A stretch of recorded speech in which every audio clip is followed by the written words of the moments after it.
What's going on, everybody? All right, it is Monday, another week. Tomorrow is Veterans Day, so it's going to be interesting having a Tuesday day off when a lot of our holidays are observed on Mondays. But nonetheless, I, as always, hope that everybody takes a second to appreciate all that our veterans have done for us. Veterans Day is a special day that isn't just a day off. It is a day of remembrance. So now I have been doing for well over 2 years, about 2.5 years now. I've been doing these Monday episodes where I ask a question to all of you and then you all respond. I share some of those responses, not all of them. And then I kind of give my thoughts on your responses. And in 2.5 years, I've never been more surprised by the responses than I have been this week. I've been I was shocked. I was shocked when I started going through, and sometimes I wait a few days before I read these, and I was shocked. I was shocked at your responses to the question. And last week's question was, as a whole, has grading been good for the hobby? Has it been bad for the hobby? What are your thoughts on that? Now, we're going to talk about that in a second. There's been all this talk about Dr. Beckett and Patrick Ryan and the conversation, the interview that came out on Dr. Beckett's channel last week. I think it was last Monday that part one dropped. I looked and I looked forward a little bit and I saw the questions that I have for my Wednesday episode, where you all ask questions to me and then I share my thoughts. And a couple of people asked what was my opinion on that whole thing. I will share my opinion on that on Wednesday. I will do it at the beginning. It will be the first question. It's really two questions because there were two asking similar things. I will share my thoughts on that then. I know that everyone and their mom and their mom's mom has talked about it. But I also know that, at this point, if you've been around for a while, you might be curious on what my take is. And I don't know if people will agree with my take, they'll disagree with my take, but I'll certainly share my thoughts. I know there has been a lot of attention on this. So I will give my take on it on Wednesday, now that pretty much everyone else has already told what they think about it. All right, let's get into this week's responses. And the first series of responses, there were multiple people who had this same sort of themed response to this week's question. Let's take a look at that here.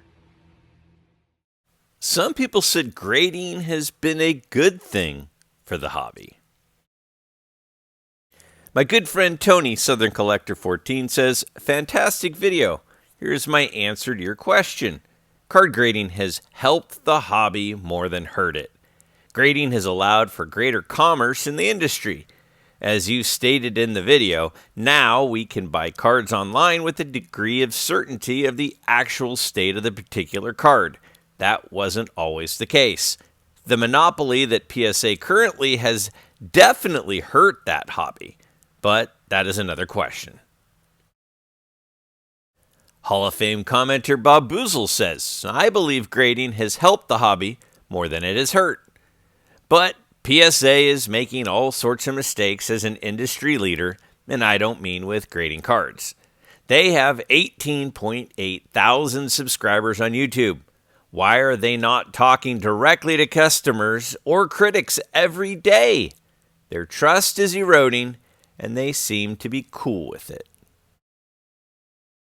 This next one says, I think that card grading has helped the hobby more than hurt. For older cards, it helps with authentication for those of us that don't know how to spot a counterfeit. Also, it's nice to know where your card falls on the spectrum of mint to poor condition. You don't have to agree with it, but it at least serves as a guide. You can look at the number and get an idea of the condition and a range you can buy or sell a card for. I'm getting ready to submit some cards for grading for the first time.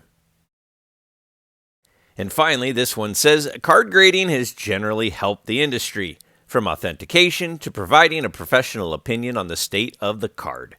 There will always be things we don't like, and that should just be accepted. I do feel like playing devil's advocate, card grading has done more to hurt, is an easy argument. It's way easier to see and project negativity and criticize negativity into the world than the opposite. All right. I mean, several people, and I didn't share all of them. I didn't share every single response. Several people said, no, the good of grading outweighs the bad. The good outweighs the bad. Now, that's interesting. And I'm going to talk more about this in a minute. That's interesting because I was a little bit caught off guard by that. But let's just take ourselves for a second. Let's just literally do a little exercise here and think about something. Let's say that you're interested in buying a 33 Gaudy Babe Ruth. Any of the four. Okay? A 33 Gaudy Babe Ruth, and let's say you live in Idaho. So here you are, card collector, living in Idaho, and you want to buy a 33 Gaudy Babe Ruth. And grading doesn't exist. Grading is not a thing. So it's 1985. But prices are 2025 prices. And you'd like to buy a Gaudy Babe Ruth. Now you live in Idaho. So there probably aren't a ton of card shows around. And if there are card shows around, most of them probably don't have 33 Gaudy Babe Ruths, but that's your dream card. It's your dream card to have a 33 Gaudy Babe Ruth. What are you going to do? How are you going to buy one? You going to look online, see one on eBay? Remember, nothing's graded. And shell out $7,000 for a card from a picture that's on eBay? Are you going to call some of the big dealers in the country and say, hey, next time you find a nice 33 Gaudy Babe Ruth, I'd be a buyer? And maybe they send you a couple of text messages with some pictures of it, and you come up with a price? I think that most collectors would feel a little uneasy about making that purchase. Are you really going to spend $7, $8, $9, $10, $11, $12, $15,000 on a card from a picture? Because right now, people do it every day. Every day I go on Facebook. Every day I go on eBay. Every day I look at auction houses. And there are cards for sale that sell for thousands and thousands of dollars. But they're almost never ungraded. They're almost never ungraded. Would you truly want to send thousands of dollars across the country to get a card that has not been measured, authenticated, graded, checked for creases, checked for wrinkles, checked for stains, checked for pinholes? I don't know how many people would actually feel comfortable buying high dollar cards. Now, if you are a nostalgia collector and you're not in that ballpark, you're in the I buy cards that are $5, $10, $20, then I could see why grading wouldn't be that big of a deal. Because at the worst case scenario, you buy a card, it turns out to be a fake, it turns out to be trimmed, it turns out to have a wrinkle that you couldn't tell from the picture. It's $20. Now, $20 is still $20, but it's not a huge chunk of money. So I know that a lot of us like to bash grading, and I am not an apologist for grading. I am not suggesting that grading is perfect. Grading is far from perfect. And the current state of grading, in my humble opinion, is as bad right now as it's ever been since grading started. I think the state of grading cards is horrible, but grading companies are grading more cards than ever. More money is going toward grading than ever. There are more cards in graded holders than ever. And I think it's as bad a situation as it has been since it started in the 1990s. But there are some assurances that grading provides. Grading at least means that the card was measured by someone that at some point was supposedly and probably trained on how to measure the card. And quite frankly, I'm guessing at this point, most of that measuring is computer assisted measuring. It's not a guy with a ruler like it probably was 30 years ago.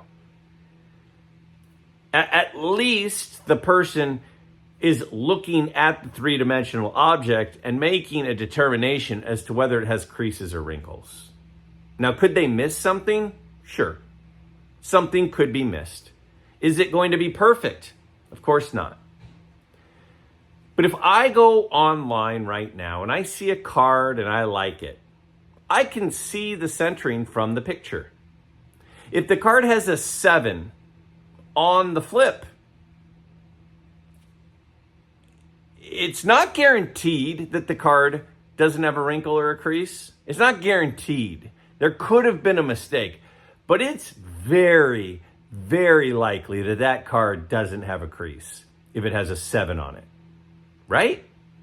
If I go online right now and I find a card that I like that it's in a 3 holder, it's not going to have a pinhole because you can't get a 3 on a card that has a pinhole. So,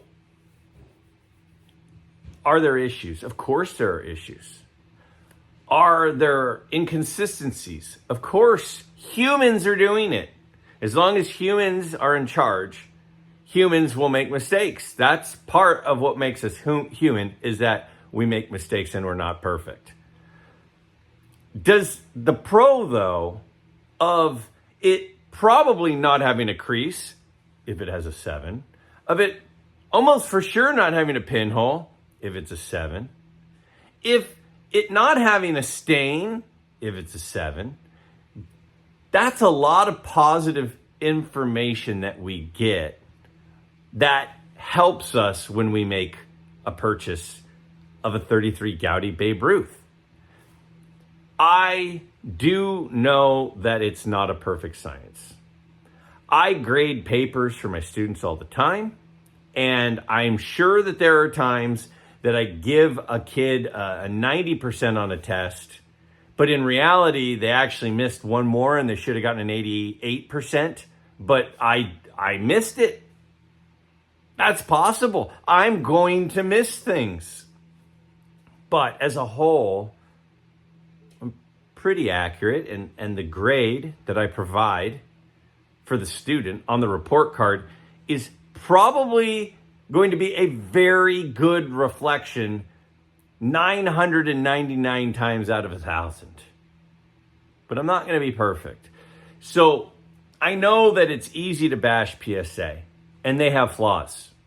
It's easy to bash SGC. It's easy to bash, Beckett. It's grading. It's easy to bash all of these companies. They're going to make mistakes. They're using technologies now that they didn't used to use. The grading is clearly more strict now than it was 30 years ago. Clearly. But isn't it better than buying the card blind? Isn't it better? Aren't you more... even when I'm at a card show, if there's a card that's ungraded, and I can smell it, and I can look it over, and I can measure it, I'm still, personally, I'm a little uncomfortable buying that card if there wasn't a third party that also took a look at it. It provides me some assurance that I didn't miss something. When I buy a card with a 6, it doesn't have a wrinkle. Pretty much every time. If I see a card and I see a picture of it and it looks beautiful, it's possible that when I get it, there was a pinhole I didn't see. But the grading checks for that. The grading checks for the authenticity, the printing, the quality of the printer, the paper, is the paper stock right? It provides assurances. So Again, I have beat the drum of having issues with grading as loudly as anyone. But I think they do a lot of good for the commerce of the hobby, which allows for the growth of the hobby, which also protects new entrants to the hobby. If you're brand new to the hobby and there was no grading and you walk up to a table at a show and the dealer goes, "This card is mint, so this card should be worth $10,000. And you don't know really what mint is, every time I have a friend over who they look at one of my cards and they go, "How's this a 3? The thing looks perfect." A novice collector doesn't see flaws that a veteran collector sees. So that's the other thing, is card grading protects new entrants to the hobby. And for the sustainability of the hobby, for the growth of the hobby, I really think that these are some great points. There's some great points that it helps the hobby and the health of it, despite the flaws. Several people said, well, it's just kind of complicated. This first one says, answer to your question is help and hurt the sports card industry. Initially, grading showed people how to distinguish between higher and lower quality cards.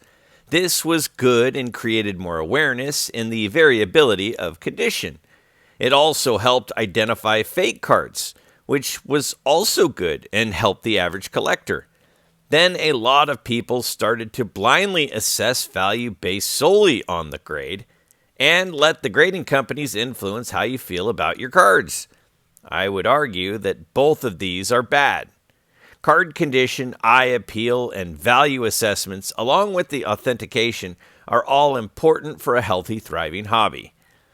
When the leading grading company is clearly building their business plan primarily focused on growth and profit, the collectors in the hobby potentially pay a price for the lack of integrity. I stand by even today that grading helps and hurts the hobby. You just need to be educated enough to limit your exposure to hurt, and so you can benefit from the help. Thanks for your videos. This next one says, to me, card grading was 2 steps forward and then 2 steps backwards. We needed authentication and differentiation due to the amount of dirt bags in the hobby, trimming, counterfeiting, and altering, as well as the card companies overproducing. But now people are paying an insane amount of money for inferior 10s over superior 9s just because of a subjective number on a flip. We also have an omnipresent threat to the hobby, which is slab devaluation on older slabs as grading standards change over time. All of our slabs are depreciating, as this is not talked about enough. I am not sure what the solution to the problem is, other than a new, consistent, ironclad AI standard of grading that we can all universally accept going forward. Of course, that will thrash the old grades value, which people won't want. But I think it is going to be inevitable regardless. This next one says, has grading hurt or helped? It's a complicated. I think grading helped at first, but it's begun to move more to a problem than a solution. When you have to say by the card, not the grade, you know there is a problem in the grading world. There was a time when the grade assigned to the card was accurate and a certain amount of trust could be placed in it. I feel like that is going away. PSA is constantly moving the goalpost and changing the rules. What if all graded cards were just graded authentic instead of assigned a grade based on perceived condition? Because if you buy the card, not the grade, that's basically where we are anyway. We are probably heading toward a junk slab era, so the perceived added value of a card in a slab is overall reduced. All right. So there were several people chimed in here with some great points that, yeah, there are definitely some added benefits, but now there's some fallout as well. There's definitely fallout. I think to a certain extent, collectors have probably become fairly lazy. The number is so easy to just go with it that we seem to be almost unwilling to look at a card and say, well, this one's wrong. This grade is wrong. Now, I just got done a second ago talking about how grading catches most wrinkles and most pinholes and most stains and all of that kind of stuff. But they do make mistakes. And ultimately, it comes down to the opinion of a particular grader. So the definition of a sharp corner to one grader could be slightly different. Their tolerance for what is sharp could be slightly different than another grader. And so, again, it is flawed. It is a flawed system. But it's a flawed system that is overwhelmingly at least providing some information about the card that we can't see when we're not with it in person. And if we just get lazy, and we go, well, it's a 7. It says 7 there. Then you might be buying cards that have a 7, but maybe it was a 7 when they were using a magnifying glass and they weren't using a high resolution video on a monitor and looking at it at 1000x magnification.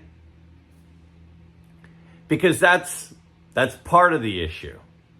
And part of the issue is the technology available now is going to see things that weren't seen before. It's not like the grade was necessarily wrong before. It's just that maybe things weren't seen before that now are seen. And if they're seen now, doesn't it make it more accurate? Well, yeah, it does make it more accurate now. But doesn't that by definition mean the things that weren't being seen before makes those less accurate? I kind of think so. Now, again, I do believe that some of the first generation and second generation and third generation 6s and 7s and 8s hold up today. If they were regraded, I think they would get that same grade, but maybe they wouldn't. So there's sort of a gray area. Again, I think a card that receives a 7 is probably, I'm pretty confident, I'm really confident that it doesn't have a wrinkle. But it might. I still need to use my eyes. I think a card that received a 7 is somewhere between a 6 and an 8. It gives me a ballpark. It gives me a range that I can feel, in my opinion, really confident in. But the difference between that weak 7, that probably should have been a 6, and that really strong 7, that really probably should have been an 8. The difference between those is significant. So if we just blindly go with, well, it's a 7, the comps for 7 say this, to me, some information is provided by the grade, but not all of the information. What I use the grade for is it is a support for me for what I think I do or don't see. I don't trust it blindly. I don't. I have had times I have bought cards online. I said, that looks like a 2. That looks like a 2. And the grade is a 2. And then it shows up. Didn't look like a 2 to me in person. So what did I do? I moved the card. And this actually creates an opportunity for us. There is an opportunity right now in the whole grading thing. There are still people who really trust the grade and only care about the grade. There are people on the set registry who want their card to move up on the set registry So whether the card is better or worse, they want the one with the higher number because that moves them up on the set registry. And that's the thing that makes them happy. That's not necessarily what makes me happy or you happy, but some people, they like that. And so they want to buy the high grade card. The fact that there's such a jump from an 8 to a 9 in a vintage card or a 9 to a 10 in a modern card, the jump is outrageous. But for some people, it's worth it. How do I know that it's worth it? Because they're paying it. They're paying it. So to them, that's worth it. That doesn't mean that it's worth it to me. So a lot of my friends, a lot of people I know have been downgrading from 10s to 8s in modern cards. From 8s and 9s to 4, 5, 6s, and 7s in vintage cards.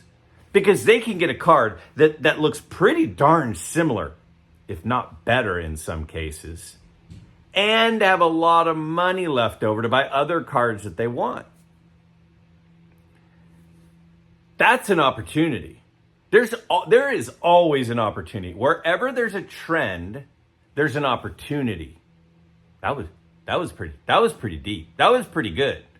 Wherever there's a trend, it creates an opportunity. And right now the trend feels to be that the trend in modern cards is 10 or bust. I think that's an opportunity. Let somebody else have their 10. And you take the 8 or the 9 that looks like a 10. That is if you're collecting for the joy of collecting. From an investment point of view, I don't know what's going to turn out to be better. Will the 10 go up more in the future, or will the 9s start to go up and catch up in the future? Will the 10 thing crash? I actually kind of think the 10 thing is going to come back down to earth at some point once, people start to kind of see how easily grades go back and forth from 8 to 9 and 9 to 8, 9 to 10 and 10 to 9. I think that the 10 premium has a shelf life. And I think that we are well into that shelf life. And if you look at the expiration date on the 10 shelf life, I don't think it's that far down the road. So if somebody else wants to pay the 10 premium, I'd let them. Does that mean I'm right? Of course not. Of course it doesn't mean I'm right. It's just my opinion. I'm thinking about this. I guess I have a couple of 10s. Do I have any 10s? Yeah, I guess I have a handful of 10s. But none that are really worth much. Like cheaper cards that are in 10s. If I had a card like the Griffey 89 Upper Deck in a 10 right now, I would have sold it. And I would have bought an 8 or a 9. I think mine's an 8, I think.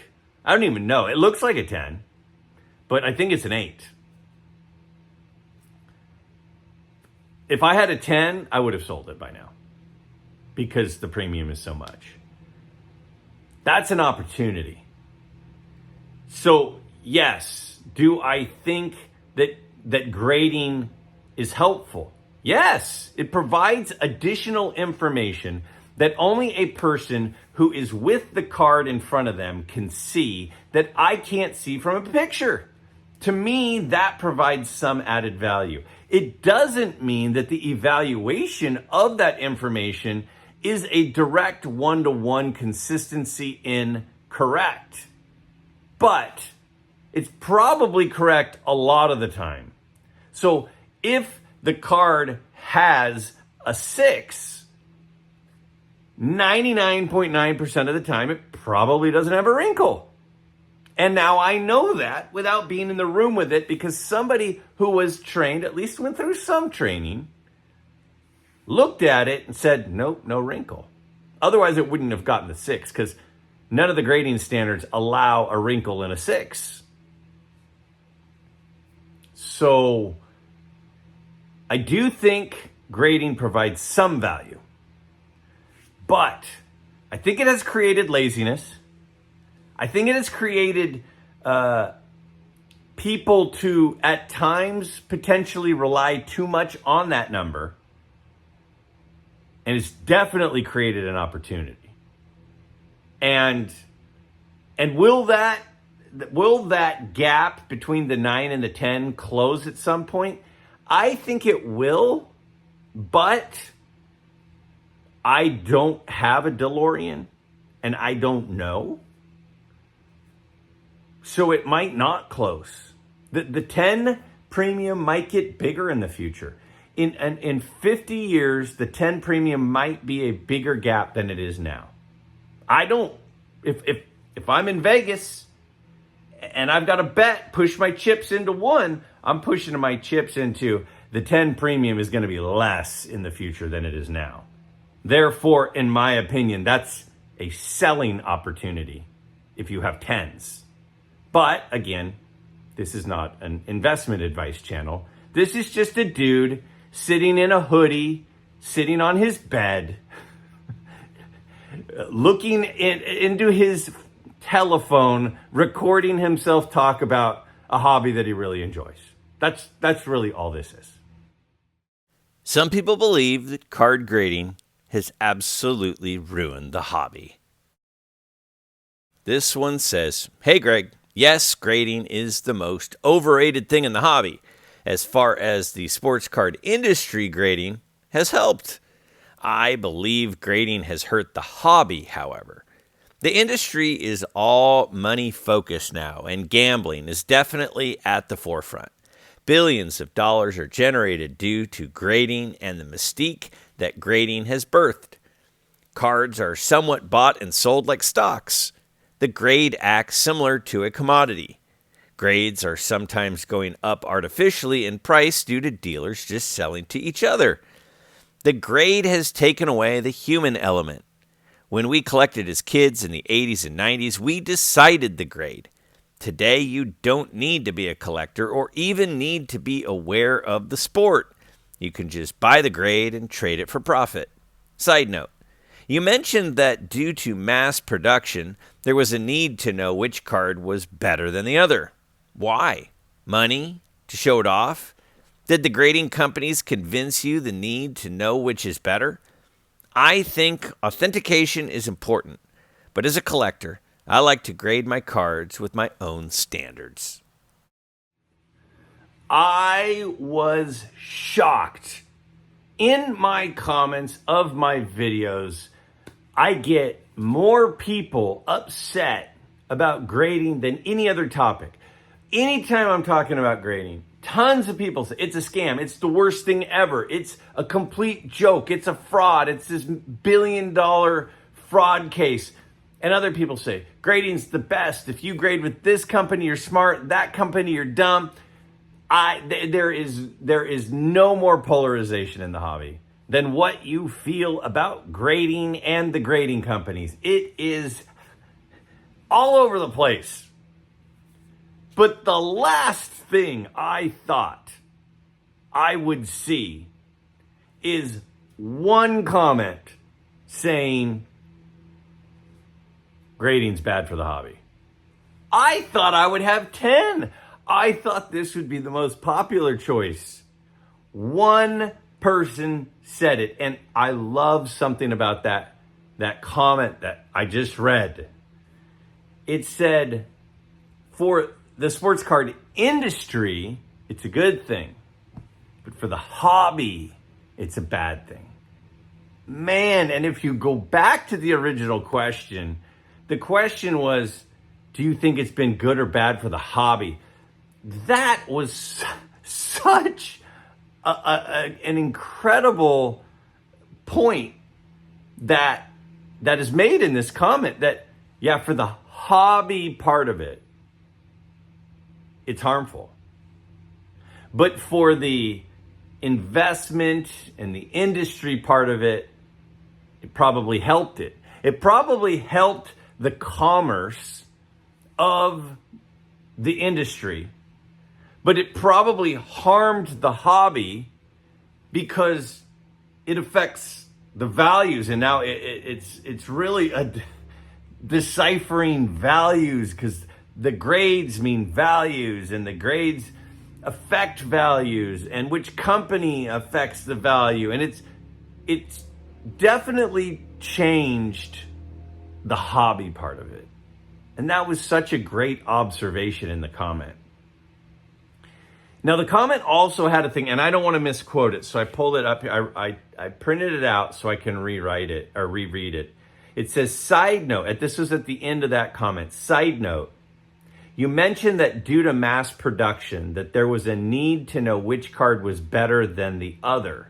Why? For money, to show off? Did the grading companies convince you that you need to know which is better? So I had recently said in a video that because of the mass production, because there's millions and millions and millions of 89 Upper Deck Ken Griffey Jr. cards, that it created a need for differentiation. And when there are millions of that card in existence, if not millions, hundreds of thousands, then it makes anything that is in that high a supply is not necessarily special. So in order to differentiate them and say this one's more special than this one, there needed to be a way to explain why this one is special and this one is not. Am I saying that all Ken Griffey Jr. Upper Deck rookie cards are not special? That's not my intent. Okay? Some land is more valuable than other land, right? 1 acre of land in Nebraska or Kansas or Missouri, no offense if you live there, is not worth the same as an ocean view in Malibu, 1 acre. They're not the same value. And one of the reasons they're not the same value is because they're different. One has a higher demand. One has a higher supply. So if land is land, if it's just, it's an acre of dirt, they're all the same. Every acre of dirt is just an acre of dirt. It doesn't matter if it's in Malibu. It doesn't matter if it's in Honolulu. It doesn't matter if it's in Kansas. It's an acre of dirt. Why should it be different in value? Well, some is more rare. Malibu beachfront, oceanfront property is a lot more limited than non-oceanfront property. And a card that looks like it just came out of the pack. Perfectly sharp, perfect gloss, and also happens to be perfectly centered. That is rarer than an off-centered one. That is rarer than one that a kid handled and played with, and the corners and the edges got kind of dinged up because they enjoyed the card.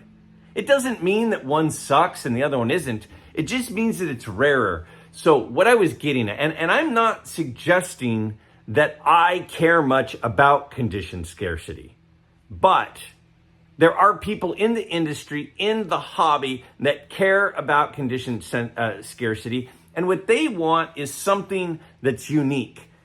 People talk all the time, vintage cards, they're a dime a dozen.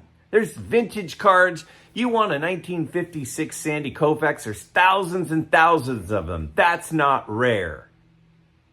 But a perfectly centered one, as my good buddy Dylan Double D would say, a perfectly centered 1956 Topps Sandy Koufax, that's pretty rare. And a perfectly centered one that's got good color and no print marks on it, that's even more rare. And one that doesn't have the corners all hacked up, now we're talking about very rare. And anything that's rare has more value than something that is higher in supply. Now, I'm not John Maynard Keynes. I'm not, rarity is a factor in value. So to answer your question, I'm not saying that conditioned scarcity matters really to me necessarily, but to the hobby and to the collectability, people like rare stuff, and the value of rare stuff is higher. That's all I'm trying to say.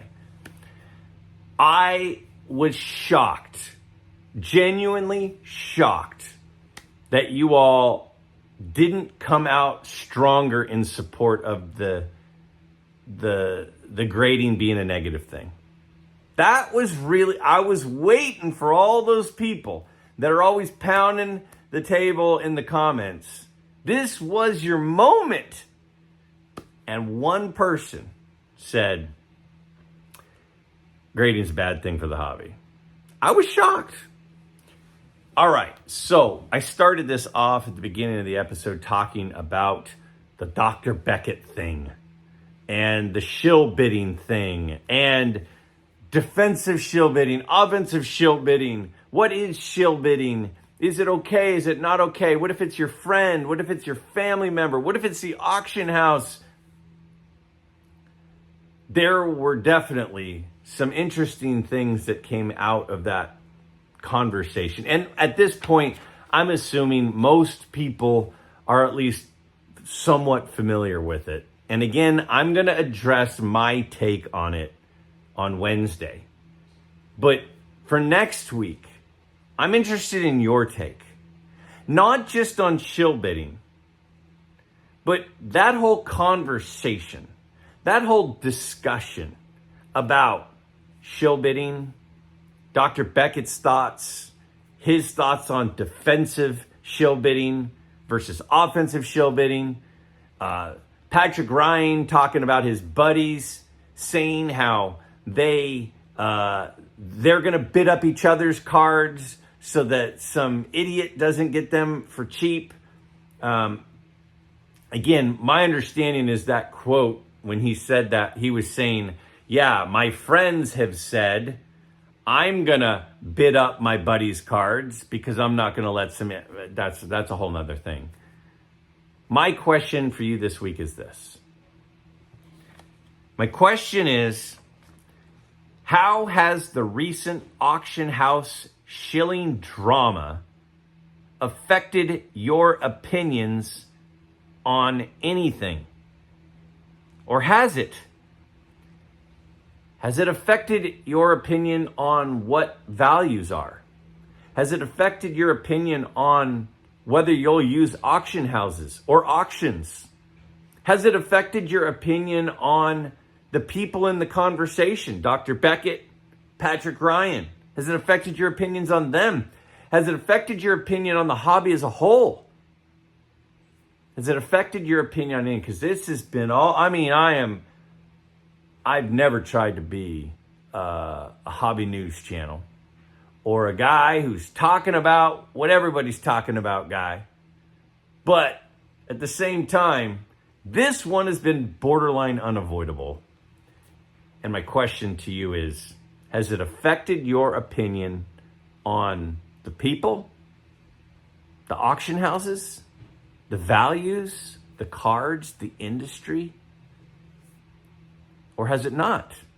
And if so, what's your fallout? What's the fallout of this for you?